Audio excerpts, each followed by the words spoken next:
Welcome to the deep dive. Today we're grabbing one of the great foundational texts in medicine, the one that, every surgeon, every aspiring clinician has on their bookshelf, and we're breaking down a chapter that is so often underestimated in its importance. Baily and Love's Textbook of Surgery. We're specifically interpreting Chapter 11 from the 28th edition, Tissue and Molecular Diagnosis. And this is dense stuff, but it is quite literally the language of definitive patient management. And that's really the mission here. We're not here to replace the textbook. You absolutely need to go and read the full chapter for the complete rich context. But think of this deep dive as your conceptual framework. It's a bit like a revision guide that helps you pull the signal from the noise and gives you those anchors you need to really solidify your understanding. We're acting as your guides to this material. And why is this specific chapter so foundational? Well, because surgery is all about intervention, but pathology. Pathology provides the truth. Chapter 11 is that critical juncture where clinical practice and definitive diagnosis finally meet. And understanding this whole process, from a bit of tissue and a pot of formalin to the final molecular report, that's essential for every single clinician. Okay, let's unpack the history of tissue analysis first, because I think it really grounds us in how far we've actually come. Before the 19th century, if you were a surgeon, how were you making a diagnosis based on the tissue you just removed? It was entirely macroscopic, what we'd now call gross pathology. Diagnosis relied almost exclusively on what your unaided eye could see, whether that was during an autopsy or on a big surgical specimen. So it's just looking at it. Just looking at it. They could be descriptive, noting the size, the color, the texture, whether there were ulcers or masses, but their conclusions were so fundamentally limited because the real key to disease is at the cellular level. The revolutionary shift, of course, came with the widespread adoption of the light microscope. Exactly. This technological leap was everything. It gave doctors the very first chance to visualize cells, their nuclei, and the underlying architecture of the tissue. It allowed them to see disease not just as a lump or an ulcer, but as an abnormal collection of cells that were behaving irregularly. This was the birth of true histopathology. And like all major scientific shifts, there was a bit of drama at the start. We have to talk about this story that initially caused massive skepticism in the medical community, the Kaiser's cancer controversy. Oh, it's a fantastic historical anchor for understanding how fragile the early acceptance of this field really was. In the late 19th century, Kaiser Friedrich III developed a laryngeal lesion. Rudolf Ludwig Karl Virchow, who we rightly call the father of modern pathology, he performed a histological diagnosis. So he looked at a sample under the microscope. He did, and his conclusion was that the lesion was non-malignant. But the Kaiser ultimately died of a laryngeal malignancy. Precisely. And this created a huge pushback. You had the newest, most sophisticated diagnostic tool used by the most eminent pathologist in the world, giving a result that was completely contradicted by the patient's actual course. Skeptics just jumped on this to argue that microscopy was unreliable or maybe too dependent on a tiny, unrepresentative sample. So what brought the community back around to accepting the microscope as the gold standard? Time, really. Time, consistency, and technological refinement. The consensus eventually just settled that Virchow's initial diagnosis was probably limited by early sampling issues. The biopsy might have just missed the malignant bit, or the disease progressed really rapidly after the sample was taken. I see. But the fundamental value of seeing cellular architecture and recognizing the defining features of malignancy like nuclear atypia and invasion, that was just undeniable. Virchow's whole emphasis on cellular pathology, the idea that diseases arise from changes in cells, that remained the guiding principle. Let's define that term then.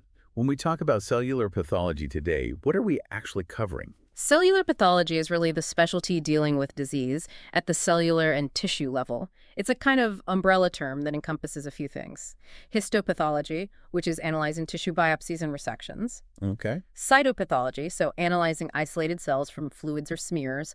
Autopsy work, and crucially, molecular tissue diagnosis. That's assessing the genetic and protein markers. The actual diagnosis is made by the histopathologist, who's medically qualified, but they work hand in glove with the laboratory staff, the biomedical scientists, or BMSs in the UK system, who are the masters of processing the tissue. They're the ones running that technical assembly line, which we will definitely get into shortly. But if we look at the current landscape, Why is this field just perpetually facing increasing demands? Why is the volume of biopsies and specimens always going up? Well, there are four key drivers, and they really reflect modern clinical practice. First, there are just higher clinical expectations for precision. Second, technological accessibility. I mean, the widespread use of flexible endoscopy means we can now sample tiny early lesions from anywhere, from the bronchi to the colon. Right. And that leads to thousands and thousands of small biopsies every year. And third, the demographic shift.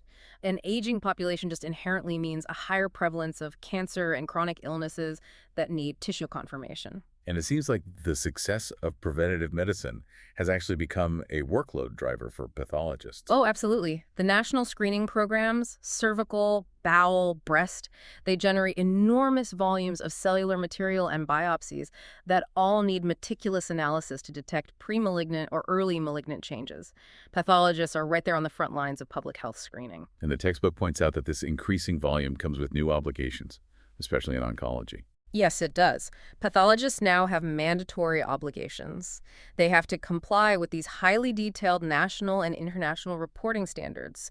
So, standardized reports for specific cancers are required to ensure the data is comparable everywhere. And what's more, routine participation in multidisciplinary team meetings, MDTs, is now central to their role. They aren't isolated anymore. They are active, indispensable members of the clinical decision-making team. They're often explaining complex microscopic findings directly to the surgeons and oncologists. That said, are there any trends that might reduce the workload in some areas? Yes. Certain advancements can shift the burden. A prime example is managing cervical lesions. HPV human papilloma virus testing is increasingly used as the primary screening tool, and that often replaces the traditional pap smear in the first instance. So if the HPV test is negative, a less cytology needs to be examined. Exactly. And similarly, advanced high-resolution imaging can sometimes categorize a lesion with such certainty that a biopsy is deferred or just isn't needed, though, tissue confirmation for malignancy is still the gold standard. This brings us to a really fundamental concept that is critical for anyone writing a request form: clinico-pathological correlation. This is basically the pathologist's warning label. What does that mean in practice? It means exactly what the source says. A tissue sample does not represent the entire patient. You, the clinician, you've provided a small slice. I, the pathologist, have to interpret that slice in the context of the whole person. If that context is missing, the chance of a diagnostic error just skyrockets. So the conceptual anchor for the learner here is pathological diagnosis is a two-sided coin. It's the microscopic findings plus the clinical data. It is the synthesis of both. Think about it. A pathologist might see significant cellular atypia cells that look really dangerous. But if they know the patient had high-dose radiation to that exact spot 6 months ago, they'll immediately recognize that the atypia might just be a benign reactive effect of the radiation, not a malignancy. Right. Without that note, you're on a very different path. A potentially devastating one. Right. A false positive diagnosis could be made. Conversely, if a surgeon sends a specimen they've labeled lipoma, a benign fatty tumor, but they also note the patient has a rapidly growing deep mass on their thigh, the pathologist is forewarned. They'll be extra meticulous in searching for the subtle signs of a liposarcoma.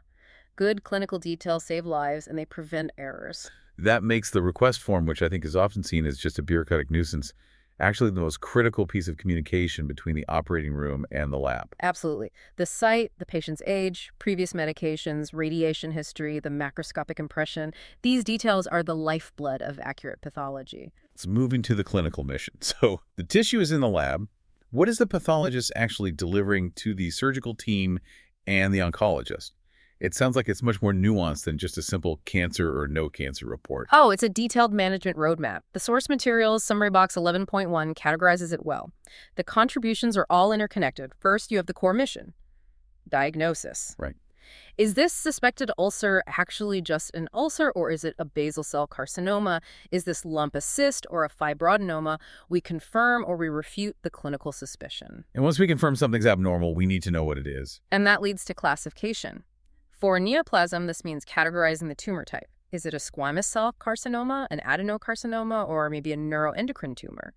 For non-neoplastic conditions, it's identifying the specific underlying cause, like, is this granulomatous inflammation from Crohn's disease or from tuberculosis? This categorization dictates who manages the patient and which treatment pathways are even considered. The third area is where the pathologist's report directly influences what happens on the operating table and the long-term planning afterwards. That's staging, prognosis, and management. When a large cancer resection comes in, the pathologist provides the pathological TNM or PTNM stage, that's the depth of tumor invasion, the PT, how many lymph nodes are involved, PN, and other aggressive features. We look for vascular invasion and perineural invasion. Both bad signs. Both scream high risk of recurrence. And crucially, we assess the resection margins. If the margins are positive, the surgeon might need to go back for a wider excision, or the patient might need some really intense adjuvant therapy.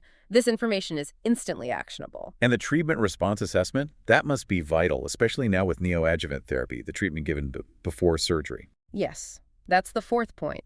The assessment of response to treatment. If a patient with, say, a rectal cancer gets chemo and radiation before surgery, the pathologist meticulously examines that X-sized specimen to see how much the tumor has regressed. A complete pathological response, no viable tumor left, carries a much, much better prognosis than a minimal response. This feedback loop is essential for auditing how effective that neoadjuvant regimen was. And finally, the audit function.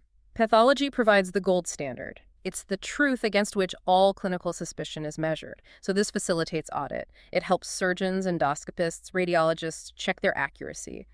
For example, if a radiologist reports a liver lesion as benign, but the biopsy proves it's malignant, that triggers a review of the imaging technique or maybe their interpretation. Let's use that fictional case study again, the appendectomy, to really drive home this idea of the incidental but critical finding. It's an acute operation, but the findings could be chronic or oncological. Right, the standard scenario. Acute appendicitis is confirmed, but a meticulous pathologist always samples the tip and base of the appendix. Why? To look for the unexpected. So what might they find? Imagine the pathologist finds a small, well-differentiated neuroendocrine neoplasm, often called a carcinoid tumor, right at the tip. Well, that changes everything.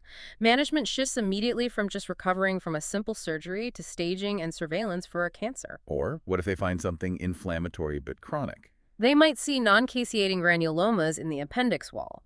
Now, while you can see these in various settings, this is a major flag suggesting a systemic disease, specifically Crohn's disease. That patient now needs a referral to a gastroenterologist for a full workup, not just post-op pain management. I see. Similarly, finding deep-seated endometriosis, that's ectopic endometrial tissue, that would explain the cyclic chronic abdominal pain that the patient may have been experiencing for years, suddenly revealed during an acute procedure. That's so powerful. The appendix, which is often removed pretty casually, becomes a diagnostic window into much wider systemic issues. It is the ultimate diagnostic bonus. If you are listening and reviewing this section, just pause for a moment and challenge yourself. Besides acute inflammation, can you name 2 systemic or neoplastic diagnoses that might be incidentally discovered in an appendicectomy specimen? If you drew a blank, just rewind a few minutes and re-anchor those concepts of neuroendocrine neoplasms and Crohn's granulomas. Moving into the highest level of precision, molecular analysis and targeted therapy. This is where the diagnosis becomes theranostics. The analysis is actually guiding the drug. This is the frontier. Molecular analysis uses the patient's own blueprint, their DNA, their RNA, their proteins, to define a diagnosis, a prognosis, and most importantly, select drugs that we know are effective against that specific molecular abnormality. The text gives the example of MSIH in colorectal carcinoma, or CRC. Let's expand on that a bit. This is a classic example of theranostics. MSIH, or high microsatellite instability, means the tumor has a defective DNA mismatch repair system. So its DNA is just riddled with errors. This error-ridden state makes the tumor appear highly foreign to the immune system. And why does that matter for treatment? Because MSIH strongly predicts responsiveness to a class of drugs called immune checkpoint inhibitors, or ICIs. These drugs essentially take the brakes off the immune system, allowing it to recognize and attack that highly mutated tumor. The molecular finding, MSIH, leads directly and predictably to the successful drug choice, the ICI. This is personalized, evidence-based management derived entirely from that tissue analysis. Here's where the magic, or I guess the meticulous science, really happens. We need to detail the journey of that tissue. How does a piece of living, soft, delicate material taken in the OR get stabilized, sliced thinner than a human hair, and stained for perfect viewing? It is a complex industrial process, and it requires incredible precision. The accuracy of the final diagnosis rests entirely on the quality of every single step in this tissue assembly line. Any artifact introduced here is an irreversible error. Okay, so let's start with the specimens themselves. Biopsies and resections. We deal with two major types. Biopsies, which are small diagnostic samples like a punch, a core needle, an endoscopic biopsy, and resections, which are large therapeutic specimens like whole organs or segments of organs. The most critical immediate step upon removal is ensuring that tissue remains viable for analysis. And that means fixation. Fixation is non-negotiable for routine specimens. The tissue has to be immediately immersed in a fixative, which is almost always 10% neutral buffered formalin. That's a solution of formaldehyde. What exactly is formalin doing to the tissue? We always just say it preserves it, but what's the mechanism? Formalin works by chemically stabilizing all the cellular components. Formaldehyde molecules cross-link the proteins, creating a kind of network that locks the cellular architecture in place. It prevents autolysis, that's self-digestion by the cell's own enzymes, and it prevents degradation by bacteria. It stops the clock. It essentially freezes the morphology at the exact moment of excision. So without it?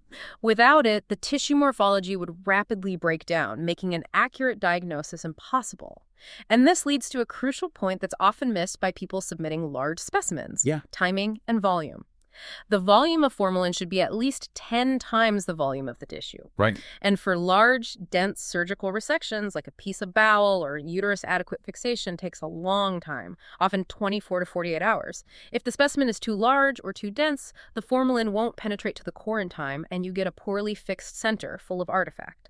The pathologist might cut into a degenerated core and miss critical information. And the identification process must be completely infallible, right, given the consequences of mixing up samples. The systems are incredibly rigorous. Each specimen gets a unique identification number and a barcode as soon as it arrives. This is tracked through every single stage of the process, guaranteeing that the slide under the microscope belongs to the correct patient and the correct site. Preventing interchange errors is the paramount safety concern in the lab. Okay, let's follow the tissue's rigid 8-step path through the lab. Step 1. Receipt and identification. Logged, bar-coded, checked against the clinical details on the request form. Then what? Step 2. Macroscopic assessment. We call it the cut-up. This is the grossing stage. The pathologist or a trained prosector first describes the specimen, its size, weight, color, any macroscopic features. For large organs, this often involves slicing them open. This serves two functions, description and ensuring that formalin can get everywhere. This step sounds so critical for large tumors. You're basically mapping the disease before you even look at the cells. Absolutely. Think of it like a detective unwrapping evidence. If it's a bowel cancer, the prosector is measuring the tumor size, its distance from the resection margin, the appearance of the surrounding tissue. They're looking for all the macroscopic red flags. Ulceration, thickness, any visible lymph nodes. And after that description? Step 3. Sampling. Based on that macroscopic assessment, the prosector selects representative tissue blocks. This is a real art form, especially in cancer cases. You have to sample the tumor at the interface between the tumor and the normal tissue to look for invasion, the deep and lateral margins, and multiple lymph nodes. Submitting the whole specimen is usually just impractical, so selection is everything. And how do they make sure that when the pathologist looks at the slice later, they know exactly which millimeter of tissue they are examining relative to the surgical cut? Step 4, resection margins. This is where the multicolored inks come in. Before the tissue pieces go into the cassettes, the surgical margins are painted with different colors, say black for the deep margin, blue for the anterior margin. These inks are indelible and they stay on the final block and slide. So under the microscope. If the pathologist sees tumor touching the black ink, they know immediately that the deep resection margin is positive. Simple but effective. Very. Step 5, cassettes and paraffin blocks. The small tissue pieces are loaded into these little plastic cassettes. These cassettes then undergo automated processing. They're dehydrated. So water is replaced by alcohol, and then cleared alcohol is replaced by a wax solvent, usually xylene. Finally, the tissue is infiltrated with molten paraffin wax in a mold, and once it cools, this forms a hard, rigid tissue block. This rigidity is absolutely vital for the next step. The slicing. Yeah. How thin are we talking about here? We are talking incredibly thin. Step 6, microtome sectioning. The BMSs use a microtome, it's a highly specialized precision instrument, to cut ribbons of tissue from the block. They cut sections generally around 5 micrometers or meter. For context, a standard human hair is about 50 to 100 millimeters thick. This is a real skilled trade. Bad technique can lead to crush or chatter artifact, and that can render the slide unusable. Step 7. Staining. The thin ribbon is floated onto a glass slide and then stained. The H&E stain hematoxylin and eosin is the workhorse of pathology for a reason. Hematoxylin is a basic dye that binds to acidic things, like the DNA in the nucleus, and it stains them dark blue or purple. Eosin is an acidic dye that binds to basic components, like proteins in the cytoplasm and collagen, staining them pink or red. This contrast is what allows the pathologist to appreciate the cellular morphology and the overall tissue architecture. And the final step. Step 8. Microscopic examination and reporting. The pathologist reviews the H&E slide, correlates it with all the macroscopic and clinical details, orders any further tests if needed, like IHC or molecular analysis, and then generates the final structured report. That routine process takes days.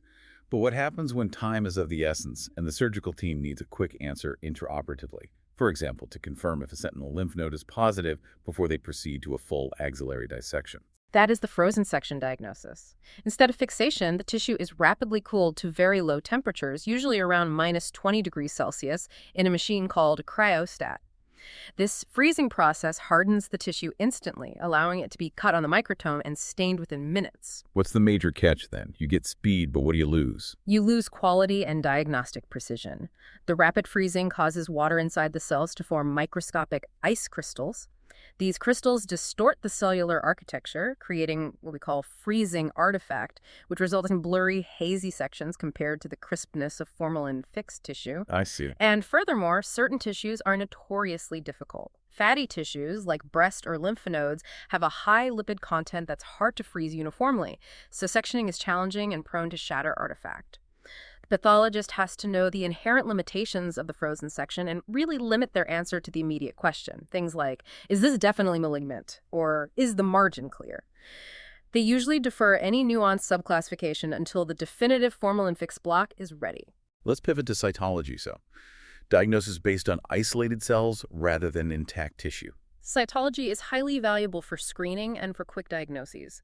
The samples include cervical smears, fluid analysis like pleural, peritoneal or cerebrospinal fluid washings and brushings from the GI tract or bronchi, and fine needle aspiration, or FNA. FNA is particularly effective for palpable masses like thyroid nodules or superficial lymph nodes, and it's often guided by imaging. And how does the processing differ? The emphasis is on immediate fixation or rapid drying to preserve the cellular detail. The cells are smeared onto slides and usually fixed in alcohol to prevent air-drying artifact. They're often stained with the Papanicolaou stain, or PAP stain, which gives this beautiful, transparent staining of the cytoplasm and sharp nuclear definition. It allows for exquisite visualization of very subtle nuclear changes. Let's clearly compare the two methodologies. It's listed in Summary Box 11.7. What is cytology's defining advantage over histology? Its defining advantage is that it's minimally invasive. You can sample deeply seated lesions or wide areas, like the entire bronchial tree, quickly, cheaply, and without the need for surgery. It is much faster than routine histology, often giving same-day results. But the drawback is pretty fundamental to the architecture of the disease itself. Exactly. The primary disadvantage is the complete inability to assess tissue architecture. Since you only have scattered cells, you can't determine if a lesion is invading beyond the basement membrane or into vessels. And invasiveness is the gold standard for malignancy. So, cytology can usually diagnose atypia or carcinoma, but it often requires a follow-up histology biopsy to confirm invasive carcinoma and assess all those crucial staging features. We have our perfect H&E slide. Now we're looking down the microscope. The pathologist is looking for the red flags, the features that define malignancy. Let's confirm the absolute rule first. Right. Neoplasia covers a really wide spectrum: benign, pre-malignant, malignant. But for a solid tumor to be called malignant, a cancer, there are two absolute anchors: metastasis, which is spread to a distant site, and invasion. Okay, so assuming the tumor hasn't metastasized yet, what does invasion actually look like microscopically, and why is it so prognostically significant? Invasion signifies that the tumor has breached its normal boundaries and has gained access to surrounding tissue or transport systems. We look for three main types. First is invasion of surrounding tissue. The tumor cells break through the basement membrane and infiltrate the underlying stroma, muscle, or fat. And the other two? The other two are about transport. Vascular invasion is when you see tumor cells aggregated inside the lumen of blood vessels or lymphatics. This is highly aggressive, and it means the cells are already using the body's highway system to spread. And then there's perineural invasion, where tumor cells are wrapping around or tracking along the nerve sheath. This often suggests that tumor cells are moving further than you'd expect and can lead to local recurrence or pain. Both of those carry a significant, independent, negative prognostic weight. Now let's look at the features of the cells themselves that scream chaos, even if invasion hasn't been confirmed yet. These are the cellular red flags. The pathologist looks at two levels: the architecture and the cytology. Okay. At the architectural level, we're looking for evidence of structural anarchy. Is the tissue forming disorganized nests or cords or sheets without the normal polarity or layering? We also look for high-grade features like tumor-associated necrosis, that's dead tissue within the tumor, which reflects rapid growth outpacing its blood supply, and, critically, abundant and atypical mitotic figures. These are just bizarrely shaped dividing cells, sometimes tripolar or haphazardly oriented, and they indicate totally uncontrolled cell division. And when we focus in on the nucleus, the cellular brain, what are the key cytological abnormalities? The nuclear changes are probably the most striking features of malignancy. First, nuclear enlargement and increased nuclear to cytoplasmic ratio, or NC ratio. In a normal cell, the nucleus is a small fraction of the cell volume. In cancer, the nucleus is huge, often occupying a disproportionate amount of the cell, reflecting that high metabolic demand for DNA replication. And the appearance of the nucleus itself. That's where you see nuclear pleomorphism. The nuclei show significant variation in shape and size. They lack uniformity.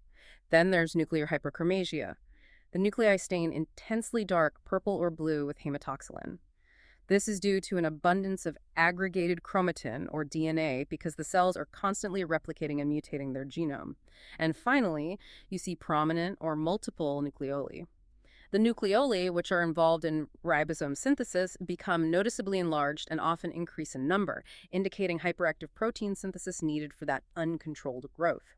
That paints a real picture of cellular catastrophe. But you stress that none of these features is diagnostic in isolation. Where can a pathologist be fooled by a benign process? The classic trap is histological mimicry. Highly regenerative processes, like the cells at the edge of a deep ulcer or an inflammatory polyps, they can exhibit prominent nucleoli, nuclear enlargement, and rapid mitosis. They can mimic high-grade dysplasia. The diagnosis depends on recognizing the surrounding inflammatory context and the orderly vertical maturation of the cell's features that a true malignancy would lack. Okay, so if we see all those cellular red flags, but that defining feature of invasion is absent, the cells are still confined by the basement membrane, what is that state called? That is dysplasia, or intraepithelial neoplasia, IEN. The cells are microscopically malignant in their appearance, but they haven't yet achieved the ability to invade. They are precursors. Right. And this is a critical management decision point. It's often graded by the extent of involvement. Low grade, which is mild to moderate atypia, or high grade, which is severe atypia, encompassing full thickness involvement like CIN3.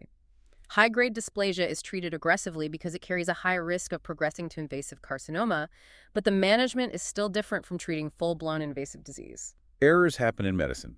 For the pathologist, what are the most feared pitfalls? We categorize errors into false positives, so diagnosing cancer when it isn't there, and false negatives, which is missing cancer when it is present. False positives are often administrative catastrophes. An interchanged sample swapping a benign tissue slide with a malignant one from another patient is the most devastating administrative error, and it requires incredibly rigorous lab protocols to prevent. Less catastrophically, but still common, is the histological mimicry we just discussed. Radiation, atypia, regeneration, inflammation that can lead to observer error. And the dreaded false negative, missing a small cancer. That is usually rooted in sampling error. If the surgeon or the endoscopist takes a shallow biopsy that only hits the pre-malignant dysplasia layer and misses the underlying invasion, we get a false negative. The remedy here is twofold: meticulous sampling by the clinician, and the pathologist communicating back to the clinical team saying something like, "The sample provided is insufficient for definitive exclusion of invasion." I see. The universal remedy for all these pitfalls is the same: rigorous internal quality assurance, peer review of difficult cases, a manageable workload, and, circling all the way back, excellent clinical history from the surgeon. Once malignancy is confirmed, we have to classify it by its cellular origin. What are the four main buckets? The vast majority of human cancers fall into the first category, carcinoma. This arises from epithelial cells, so skin, the lining of organs. Subtypes are based on differentiation. Squamous cell carcinoma looks a bit like stratified squamous epithelium, often producing keratin, or adenocarcinoma, which resembles glandular epithelium and often produces mucin. And the other three major categories. They cover the non-epithelial lineages. You have sarcoma, which arises from mesenchymal tissues like bone, muscle, fat, cartilage, connective tissue. You have lymphoma, arising from lymphoid or hematopoietic cells, and malignant melanoma, which arises from melanocytes, the pigment-producing cells. Accurate subclassification like small cell carcinoma or clear cell carcinoma or liposarcoma is absolutely essential, as the management is completely different for each. For most carcinomas, which pathological factor holds the most weight in predicting a patient's survival? Stage, specifically the PTNM pathological tumor node metastasis. This remains the most powerful predictor. The pathologist determines the depth of tumor invasion, the PT, and the number and location of involved lymph nodes, the PN. And beyond just size and spread, you grade the tumor based on how normal it looks. That's the degree of differentiation. Well-differentiated tumors look a lot like the normal tissue they came from. They're low-grade and have a better prognosis. Poorly differentiated tumors look chaotic, disorganized, and they barely resemble their parent tissue. They're high-grade with a worse prognosis. And finally, which features on the slide are the red flags for recurrence or metastasis that you'd flag immediately to the surgical team?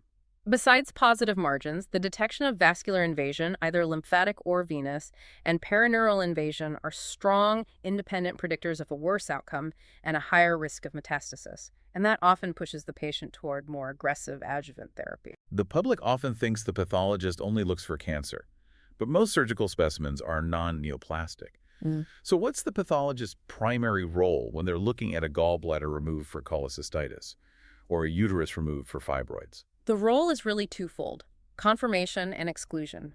We confirm the clinical diagnosis, for example, that the appendix does indeed show acute inflammation or that the gallbladder has chronic inflammation and stones. But crucially, we must meticulously exclude any incidental underlying malignancy. I see. For instance, a hysterectomy for large symptomatic uterine fibroids, a non-neoplastic condition, still requires a search for an incidental and potentially highly aggressive leiomyosarcoma that might be arising within one of those fibroids. Similarly, prostate chippings for benign prostatic hyperplasia, or BPH, are always searched for incidental, low-grade prostate carcinoma.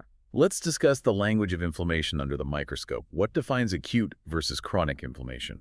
They have distinct cellular armies.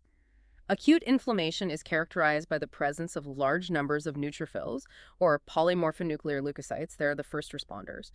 You also typically see associated signs of tissue damage, like erosions or ulceration.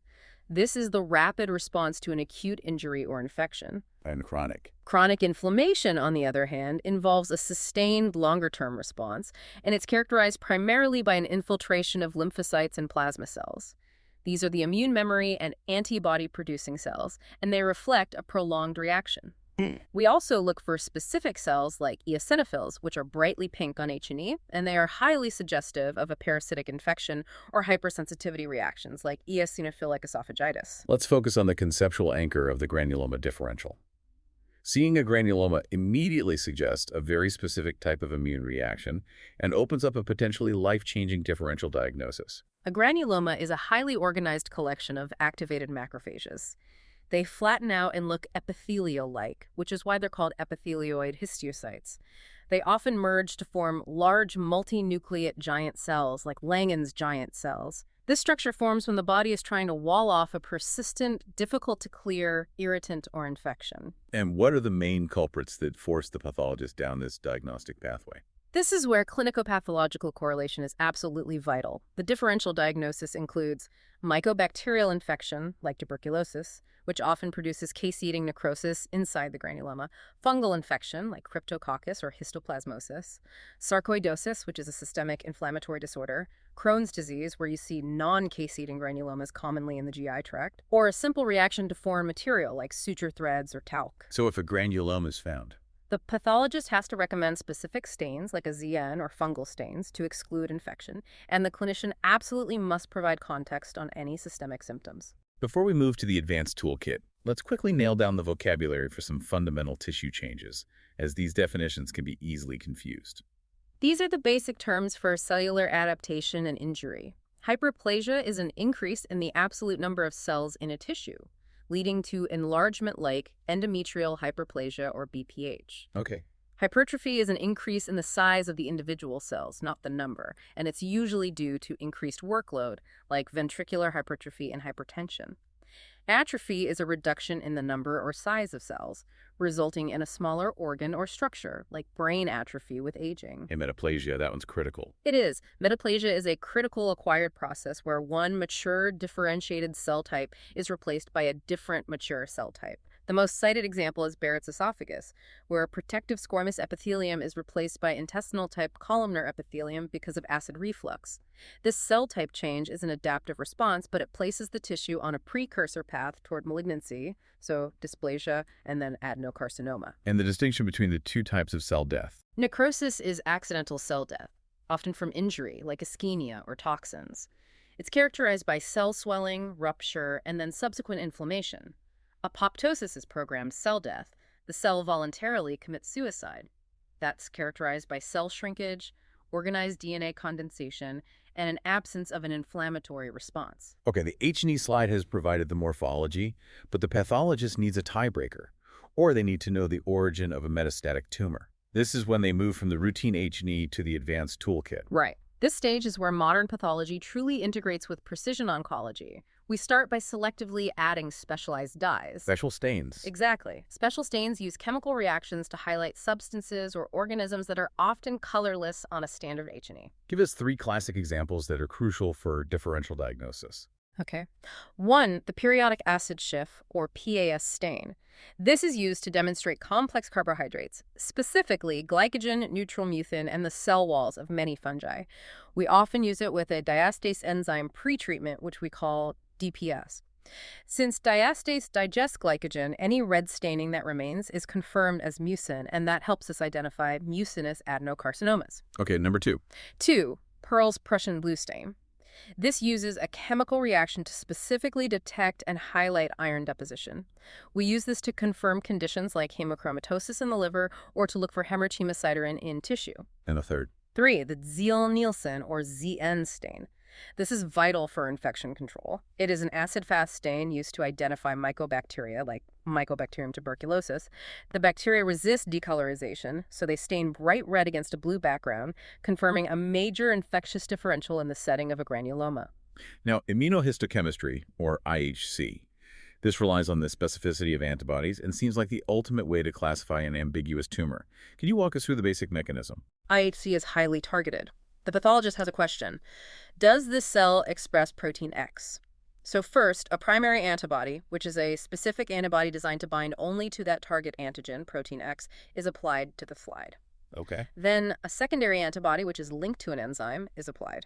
The secondary antibody recognizes and binds to the primary antibody. And finally, a chromogen, which is a colorless substrate, is applied. When the enzyme on the secondary antibody meets this substrate, it catalyzes a reaction that produces a visible colored precipitate, usually a brown stain, precisely at the site of the antigen. So if the cell is brown, the protein is present.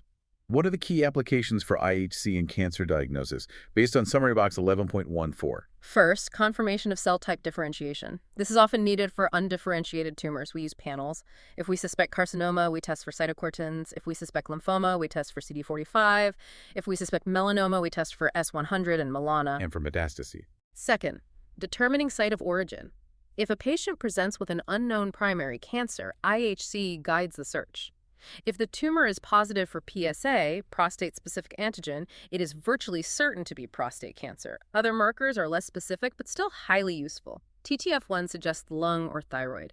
CK7 and CK20 patterns help distinguish between ovarian, colorectal, and pancreatic origins. And the 3rd area treatment selection. This is the therapeutic application.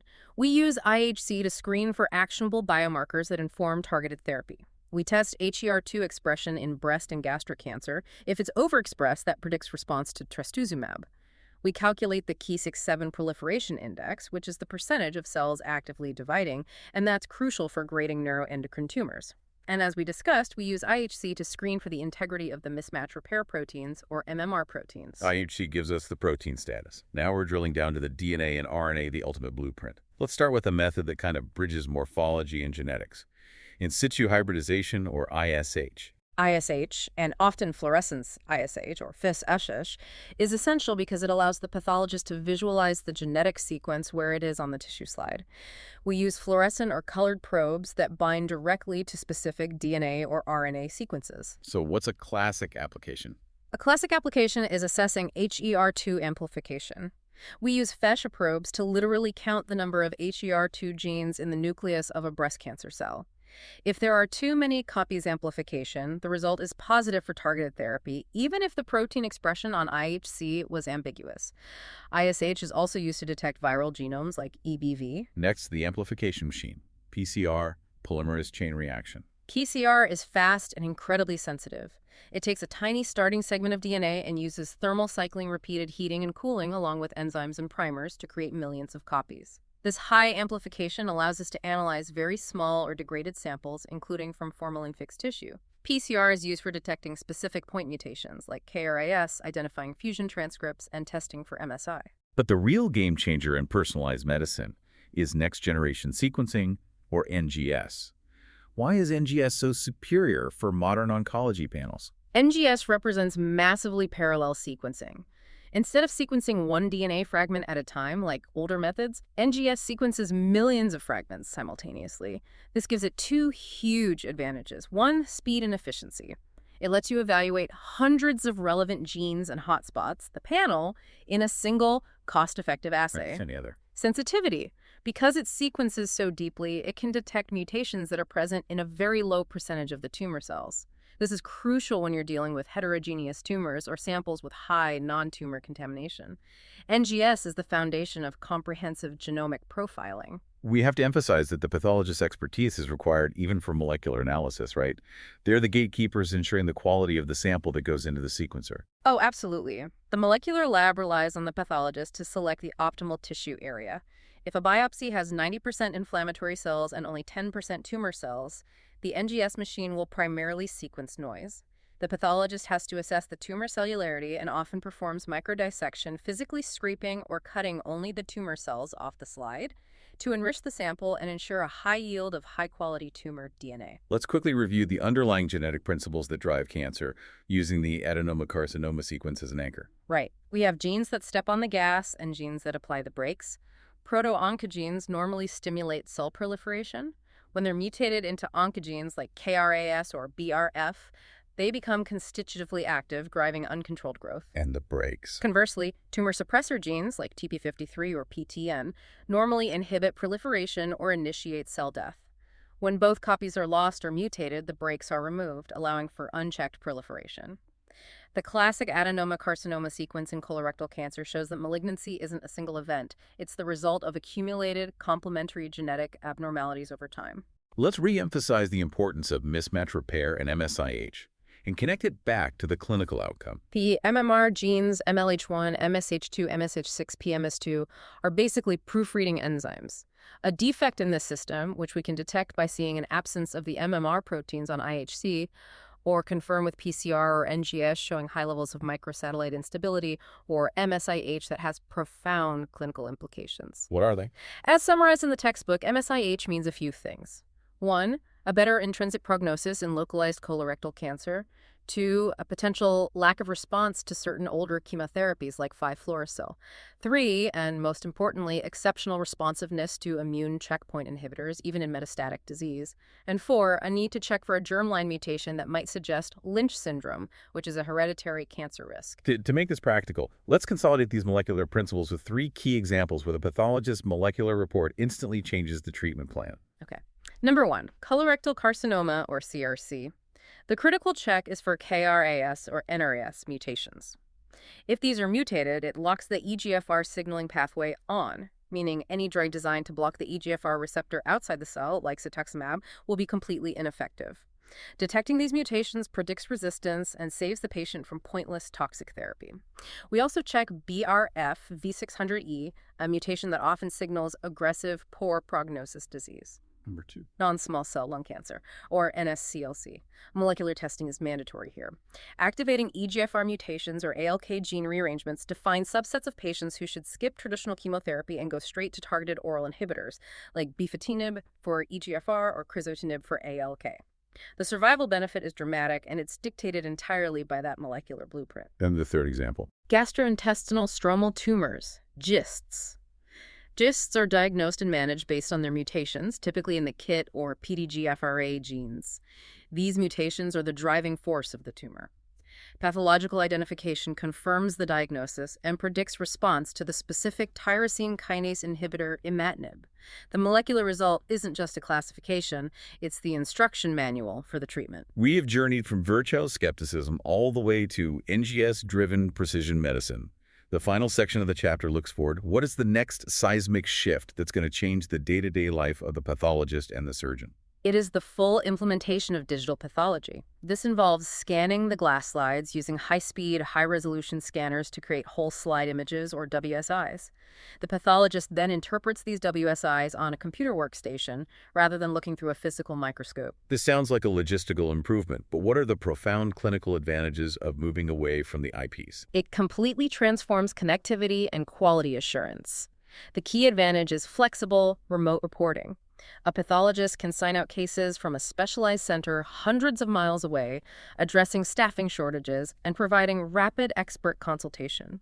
It facilitates instant sharing for tumor board discussions and second opinions. But the really big leap is AI. The really profound advantage lies in the integration with artificial intelligence. Once the slide is digitized, algorithms can be applied for quantitative analysis. AI can automate tasks like counting mitotic figures, assessing lymph node involvement, or even scanning resection margins for low-frequency tumor cells. This could potentially improve consistency and free up the pathologist's time for more complex interpretation. That transition comes with its own hurdles, though, doesn't it? It does. The initial disadvantage is the enormous financial outlay for the scanners, the massive data storage, the network infrastructure. There are also ergonomic concerns, the potential for repetitive strain injury from continuous use of computer workstations, and the clinical validation of these algorithms is a constant, ongoing process. Looking back, what is the single most important conceptual shift the modern clinician needs to grasp about the pathologist's role? The transition from morphology to integration. Pathologists today are synthesizing a comprehensive data profile. The architecture on the H&E, the protein expression from IHC, and the genetic code from NGS. The report is no longer just a static description. It's a living document that informs a multidisciplinary, individualized treatment plan. The diagnosis is only the beginning. The molecular blueprint is the instruction set. That concludes our deep dive into Chapter 11, the foundational link between surgery and definitive diagnosis.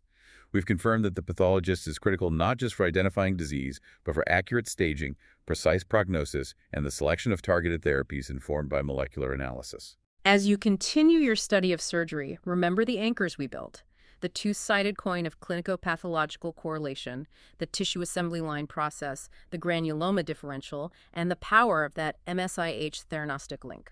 Use this deep dive as your conceptual map, and please go read Chapter 11 in the 28th edition of Baily and Love to see the rich morphological detail we've been discussing. And here's a final provocative thought for you to carry into your clinical placements. With the rise of digital pathology and AI, the surgeon's consultation with the pathologist will soon move beyond a phone call about the margin status to a real-time, shared data analysis on a computer screen. The future of surgery demands that you master the language of the microscope, the molecule, and the machine. Embrace the complexity of tissue analysis. It is the bedrock of modern patient care. We'll see you next time on The Deep Dive.